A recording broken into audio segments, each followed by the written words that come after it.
The first law. Make it obvious. For the man who didn't look right. The psychologist Gary Klein once told me a story about a woman who attended a family gathering. She had spent years working as a paramedic and, upon arriving at the event, took one look at her father-in-law and got very concerned. "I don't like the way you look," she said. Her father-in-law, who was feeling perfectly fine, jokingly replied, "Well, I don't like your looks, either." "No," she insisted. "You need to go to the hospital now." A few hours later, the man was undergoing life-saving surgery after an examination had revealed that he had a blockage to a major artery and was at immediate risk of a heart attack. Without his daughter-in-law's intuition, he could have died. What did the paramedic see? How did she predict his impending heart attack? When major arteries are obstructed, the body focuses on sending blood to critical organs and away from peripheral locations near the surface of the skin. The result is a change in the pattern of distribution of blood in the face. After many years of working with people with heart failure, the woman had unknowingly developed the ability to recognize this pattern on sight. She couldn't explain what it was that she noticed in her father-in-law's face, but she knew something was wrong. Similar stories exist in other fields. For example, military analysts can identify which blip on a radar screen is an enemy missile and which one is a plane from their own fleet even though they are traveling at the same speed, flying at the same altitude, and look identical on radar in nearly every respect. During the Gulf War, Lieutenant Commander Michael Riley saved an entire battleship when he ordered a missile shot down despite the fact that it looked exactly like the battleship's own planes on radar. He made the right call, but even his superior officers couldn't explain how he did it. Museum curators have been known to discern the difference between an authentic piece of art and an expertly produced counterfeit even though they can't tell you precisely which details tip them off. Experienced radiologists can look at a brain scan and predict the area where a stroke will develop before any obvious signs are visible to the untrained eye. I've even heard of hairdressers noticing whether a client is pregnant based only on the feel of her hair. The human brain is a prediction machine. It is continuously taking in your surroundings and analyzing the information it comes across. Whenever you experience something repeatedly like a paramedic seeing the face of a heart attack patient or a military analyst seeing a missile on a radar screen, your brain begins noticing what is important, sorting through the details and highlighting the relevant cues, and cataloging that information for future use. With enough practice, you can pick up on the cues that predict certain outcomes without consciously thinking about it.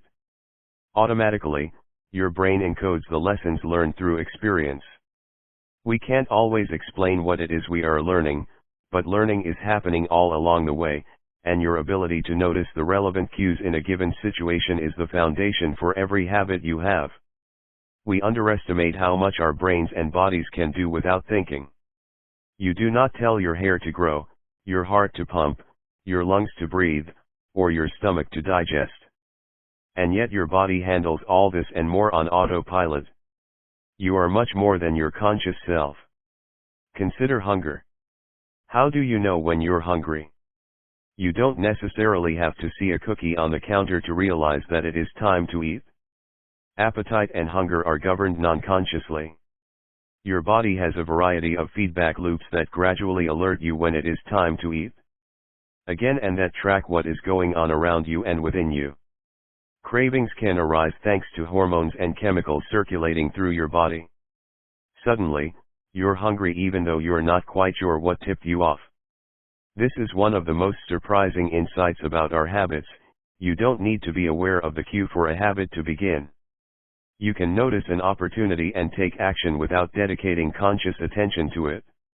This is what makes habits useful. It's also what makes them dangerous.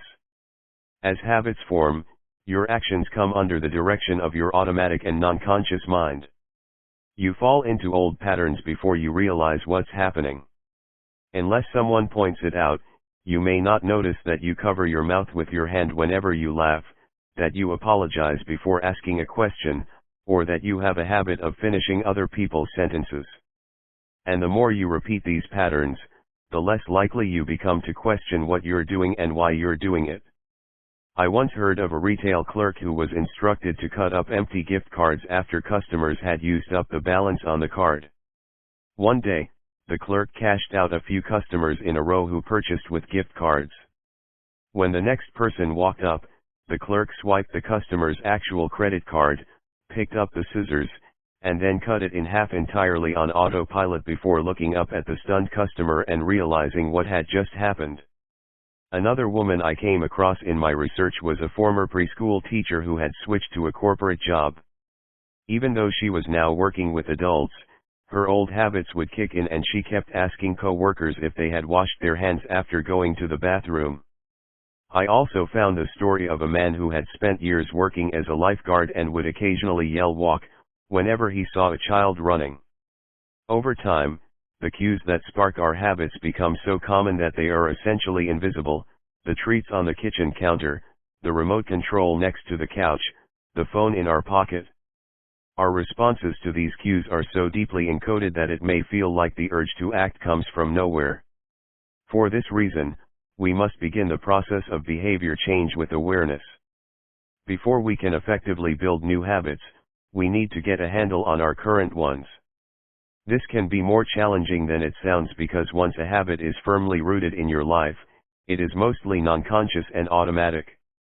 If a habit remains mindless, you can't expect to improve it.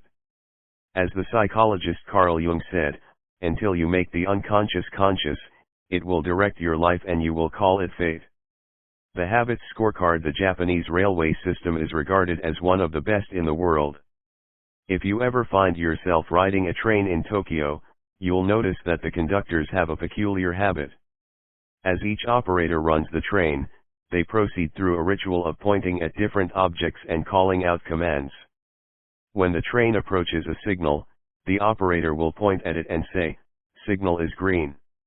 As the train pulls into and out of each station, the operator will point at the speedometer and call out the exact speed. When it's time to leave, the operator will point at the timetable and state the time. Out on the platform, other employees are performing similar actions.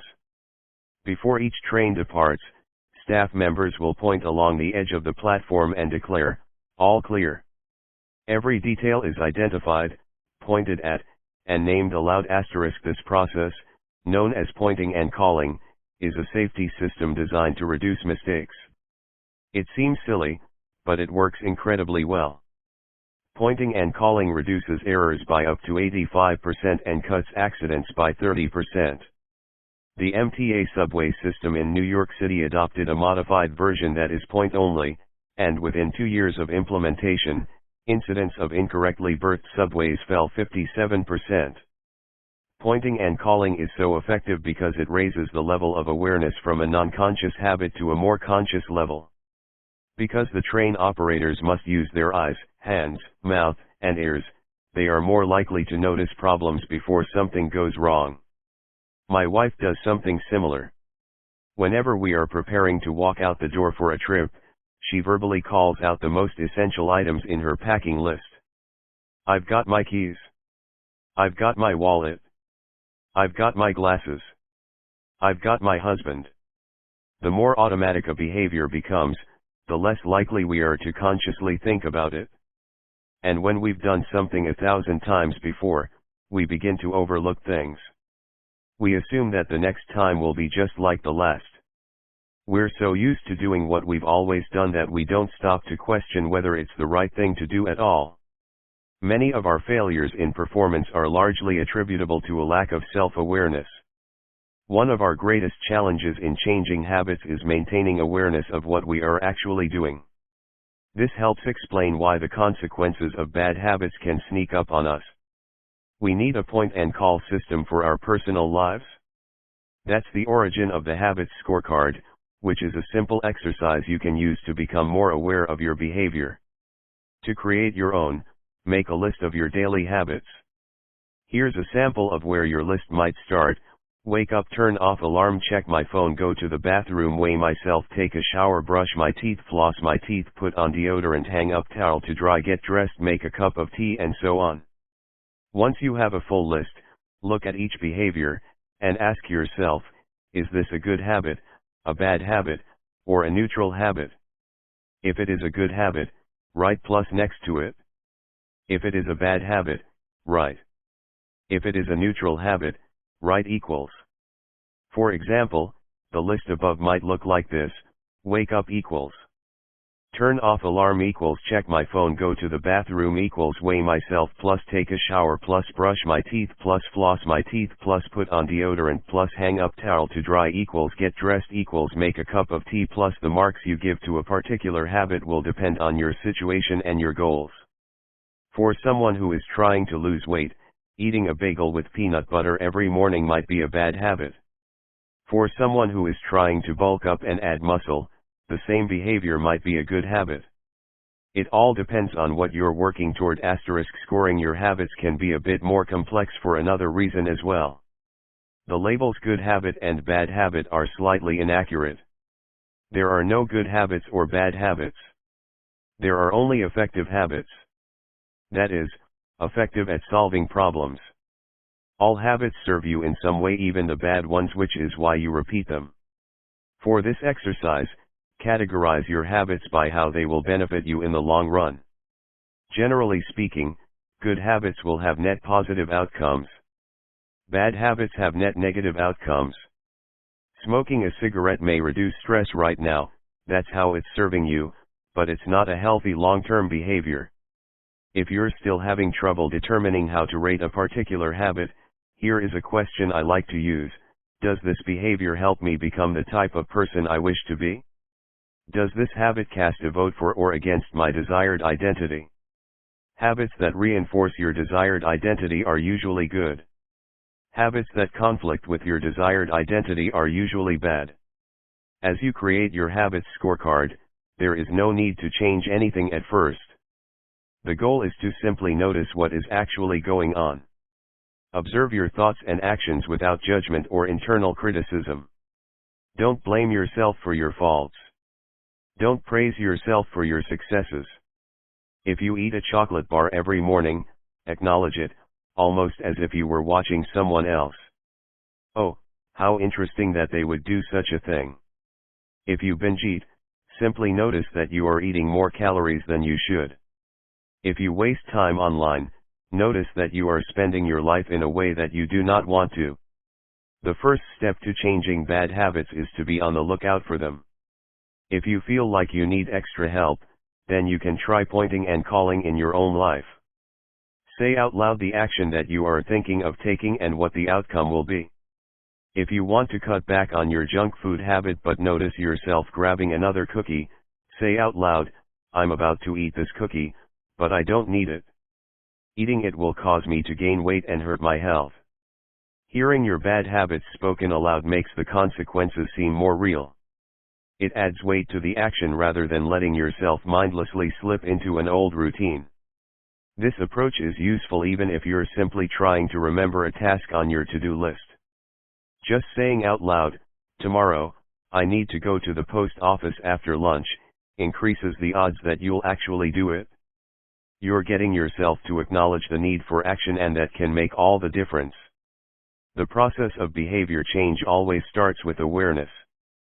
Strategies like pointing and calling and the habits scorecard are focused on getting you to recognize your habits and acknowledge the cues that trigger them, which makes it possible to respond in a way that benefits you. Chapter Summary. With enough practice, your brain will pick up on the cues that predict certain outcomes without consciously thinking about it. Once our habits become automatic, we stop paying attention to what we are doing. The process of behavior change always starts with awareness. You need to be aware of your habits before you can change them. Pointing and calling raises your level of awareness from a non-conscious habit to a more conscious level by verbalizing your actions. The habits scorecard is a simple exercise you can use to become more aware of your behavior.